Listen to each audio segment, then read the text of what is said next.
Hiya guys, and welcome back to A's Workshop. So back on the Stuart Models S50 steam engine. We've had a bit of a break from it, so for those of you who are sort of following because they like me making steam engines, we're back, and I've thrown some other episodes of other stuff in for those of you who are not particularly interested in steam engines. We've got a bit of a varied channel going on here, so I'm mixing it up a bit.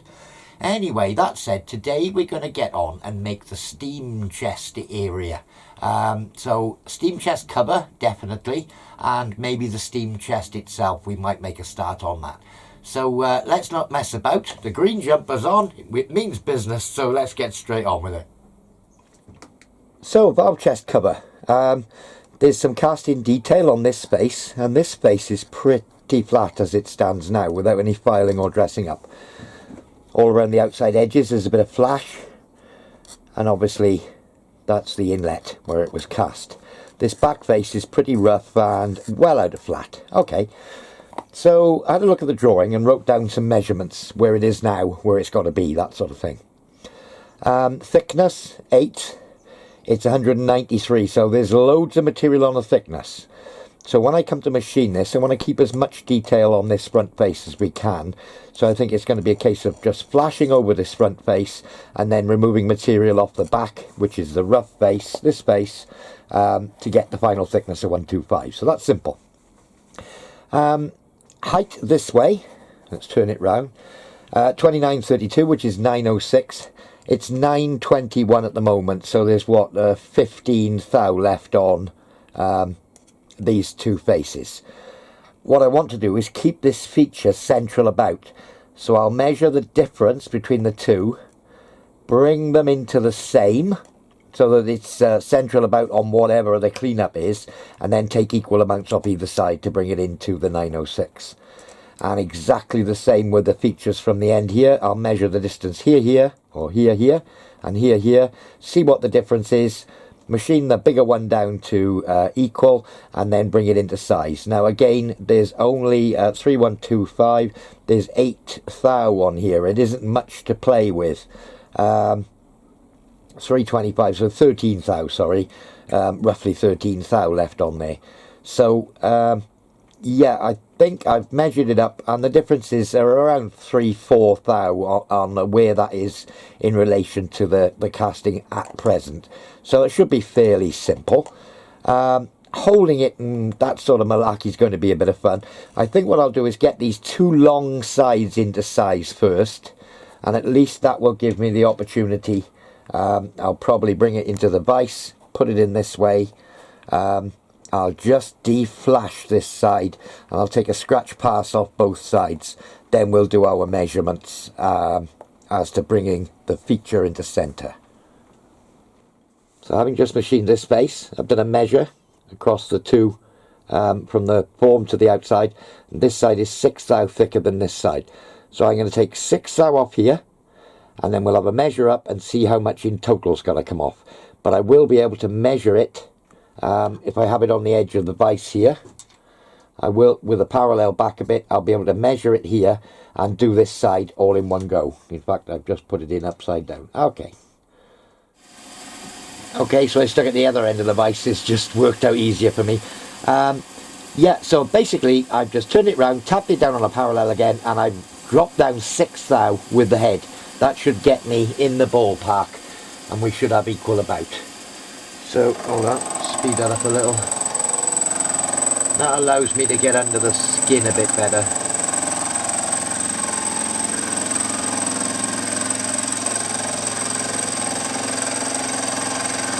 I'm in no rush with this, just taking it nice and gentle.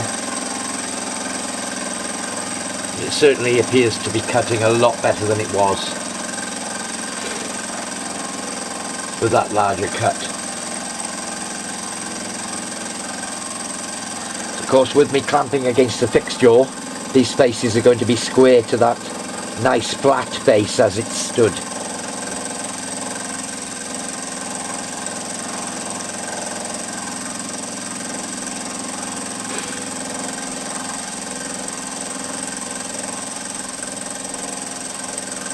So once I've run this cut, I'm going to measure the overall thickness, see how much oversized it is, and take half of it off as the next cut without changing the setup.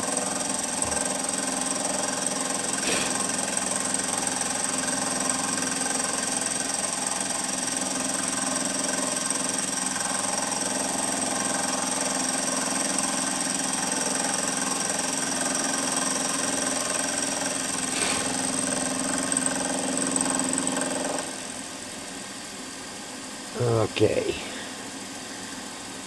we'll just run back the other way.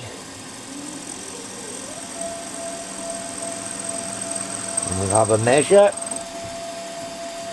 See where we are in relation to the drawing. I'll have to come out a fair way so I can get my calipers in there. I could mic this, I suppose, but I'm not going to be that fussy with it. So my size as it stands,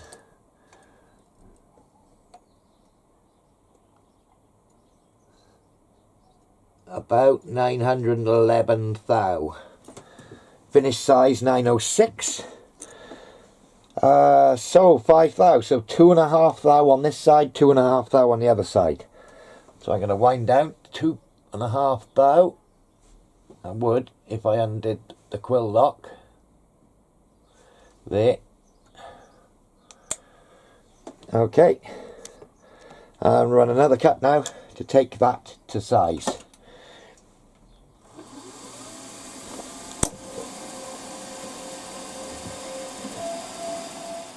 So measuring it up, 9085, and I'm looking for 906.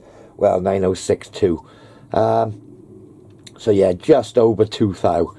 So back in with it and take the final 2 thou. Okay, gotta be happy with that. 906. Yeah. So I got a pair of appropriate parallels here, which are tall enough to allow the part to stick out of the vise. So I'm going to sit it on that face with the features on. Just nip it down in the vise and just take basically the high spots off this face. Then I'm going to flip it round and clean up the other face. Then we'll turn it back to this side and clean up this face to the finished dimension. So there it is, looking for my little knocker. Parallels tight. I think we'll change over to a larger cutter. I think that 6mm is going to take all day doing this. So I know I got lots of metal on here. What did we say? 193 over 125. So yeah, plenty of material. So I'm just going to come down to a touch. Well, I will if I undo my quill. Just gently till I hear a touch. And I'm going to take... right, okay, let's come off that.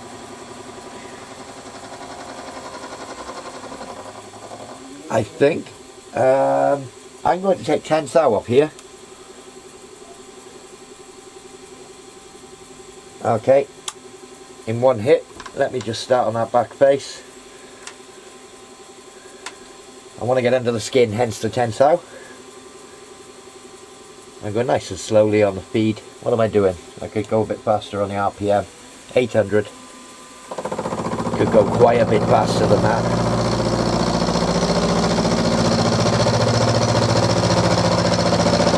That is sounding hard indeed.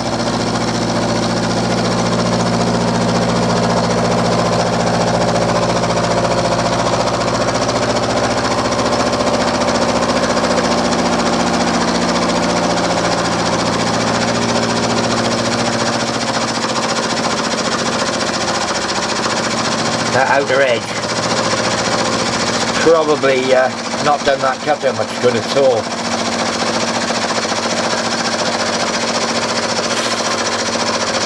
I can see it shining around the outside edge. I'm going to hit it again here, I expect. Not too bad. Yeah, I didn't like that. That was hard. Might be better with a carbide cutter.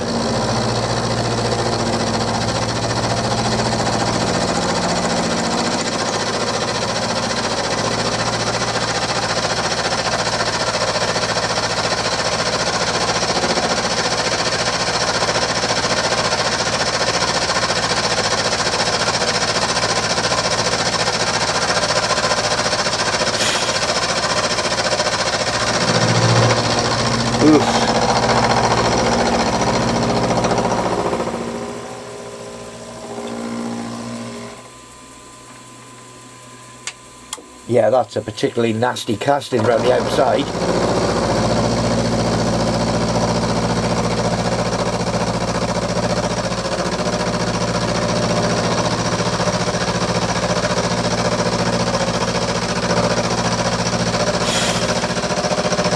Yuck.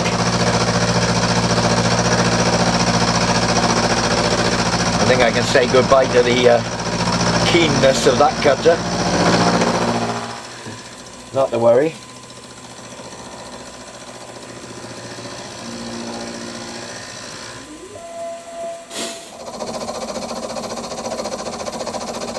So as there's loads of material on here, I've decided to take another 10 thou, see if we can get rid of some of that hard area.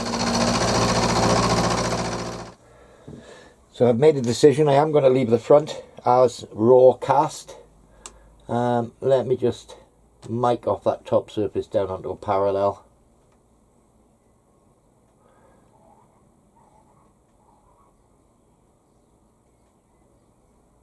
Four millimeters.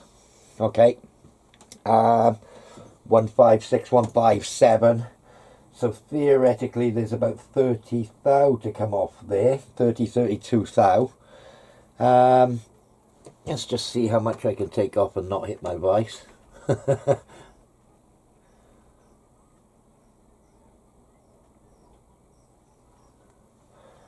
Okay, so that step there is 0.9 millimeters.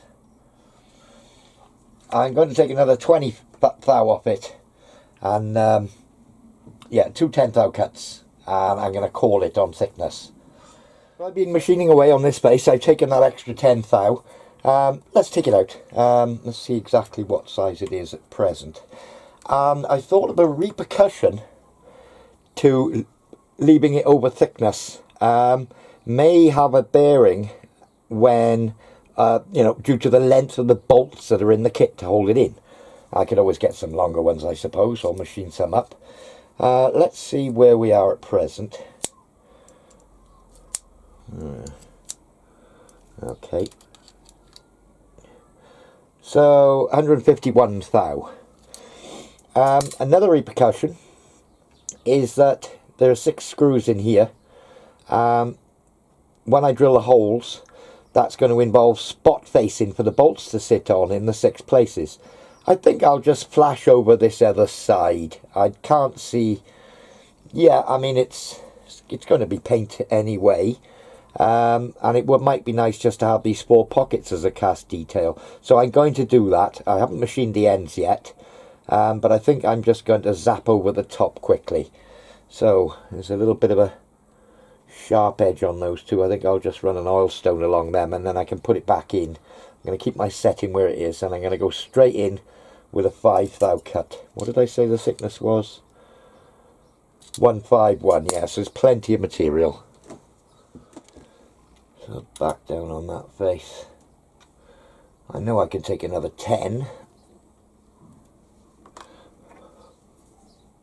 Let's use the plastic end.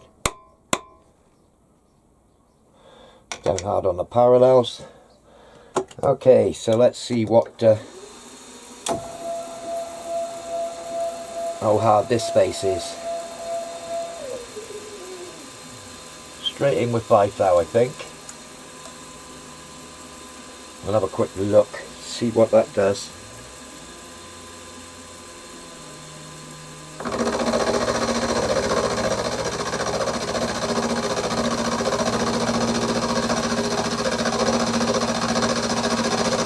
Seems a bit better on this space. Glad of that. Better chance of a good finish. Doesn't seem to be as hard.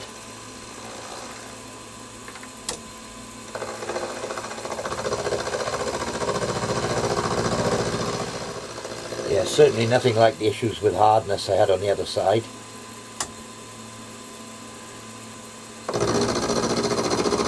You can see a little bit of shininess around the outside edges, but you can hear it in the cutter that it's liking it far more. And that's going to clean up.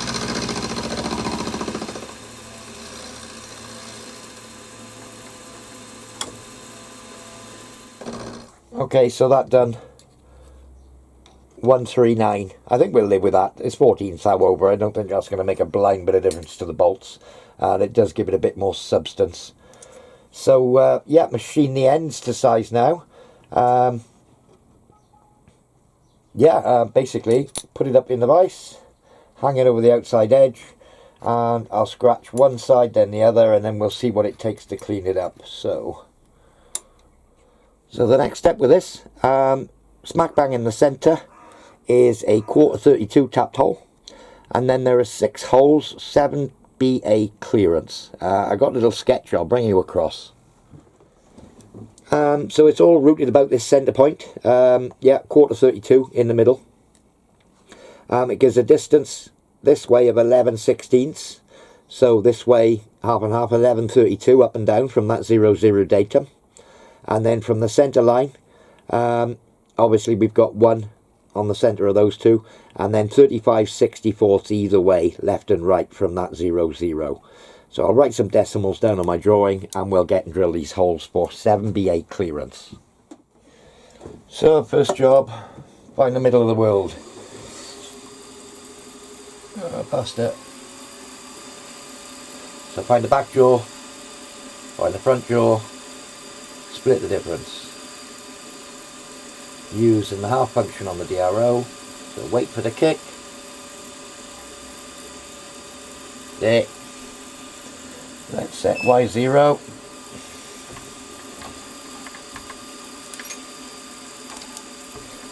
For the other side.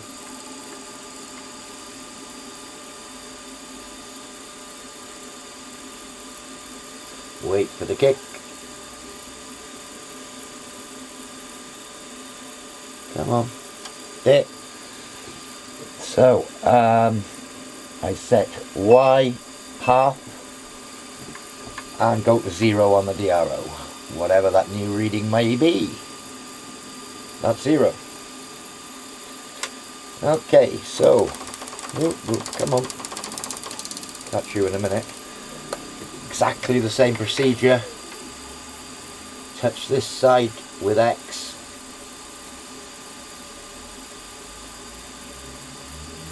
Wait for the kick.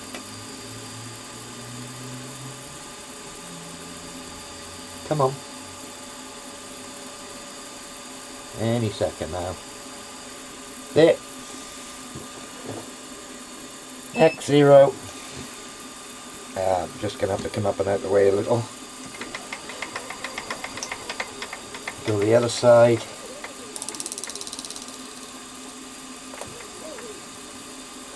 Come back down. There we go.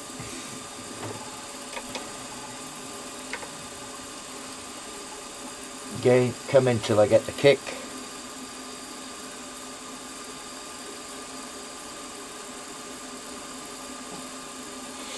Creep it up till I get that kick. Smallest of movements. There. So, X, half function, and go to 0.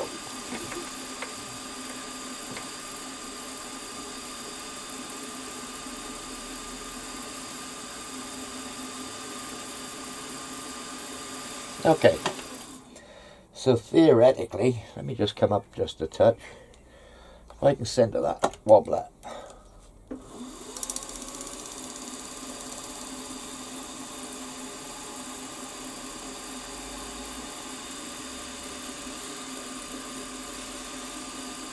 Looks pretty good for middle for diddle on that circle.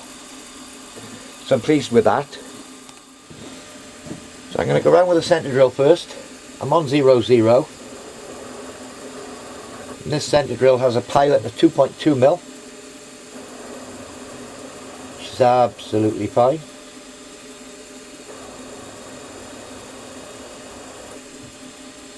In fact, the pilot might be a little bit long. I don't want it to break out the other side. I'm just going to get the slightest of chamfers going on with the centre drill. I don't want a great big chamfer. No. the hole that's in here doesn't appear perfectly central in that round boss. And then again, that round boss isn't perfectly round. Okay, I think we'll call that. Right.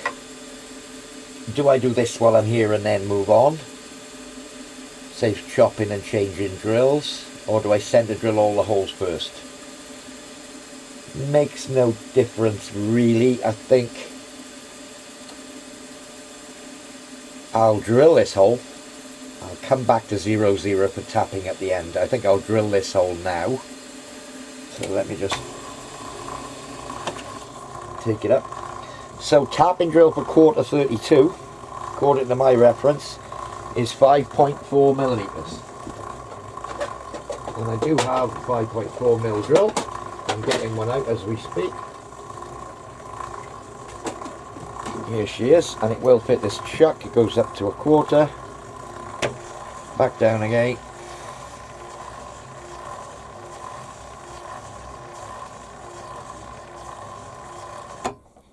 Okay. Gently, gently does it, I think.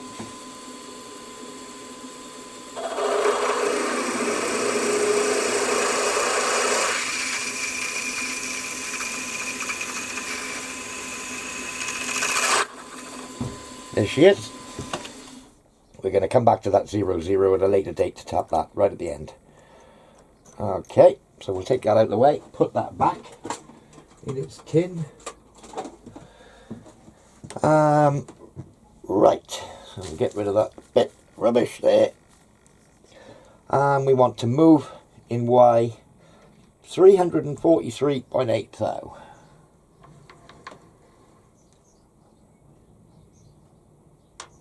343, 8. There we go. In fact, that will be the position for the first hole. I wonder if I can step these without lots of moving around. Can I touch that with that? No. Let's bring that down to a point where I can. Couple more mil. Yes, I can.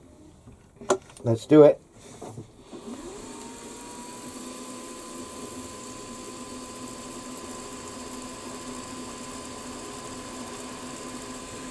Okay, I don't need to go mad with these holes because that's a 2.2 pilot. I wonder if I can step now to the 2.6. Let's see. 2.6 mil drill. Let me just double check. Yep. So I'm thinking, rather than keep swapping around or center drilling them all first, maybe I can just do them while I'm there. Good if I could get the drill in the chuck.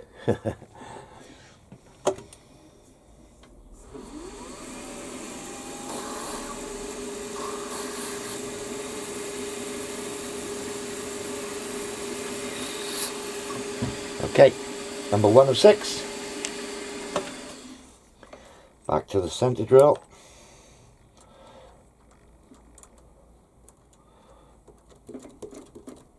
In you go.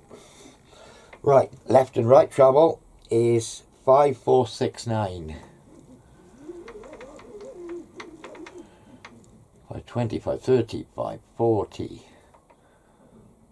545, 546.9. Okay. So I'm not going to bore you with this. I'm going to do exactly the same to all of these now, and I'll bring you back when we come to tap the hole in the middle. So I brought my spindle back to dead center, and I'm just going to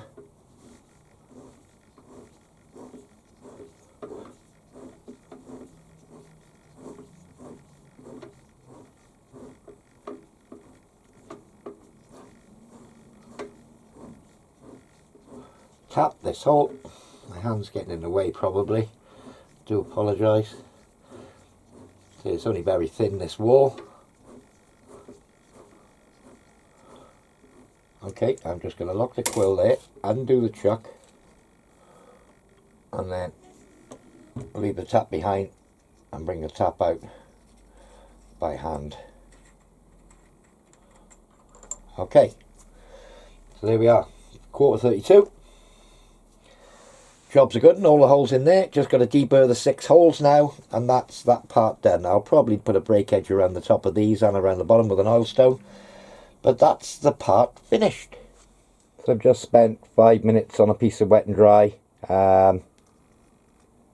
Yeah, just removing the machining marks from both faces. So yeah, happy with that now. Put that to one side, and I think the next thing to do is going to be the steam chest itself. Well, here we are, guys. That's about it for this one. I think we've got enough for a single episode, and we'll finish it off in the next one. So, as usual, thank you so much for watching, guys. Thank you for subscribing. Give me a thumbs up if you liked it, and we'll see you all very soon. Cheers now.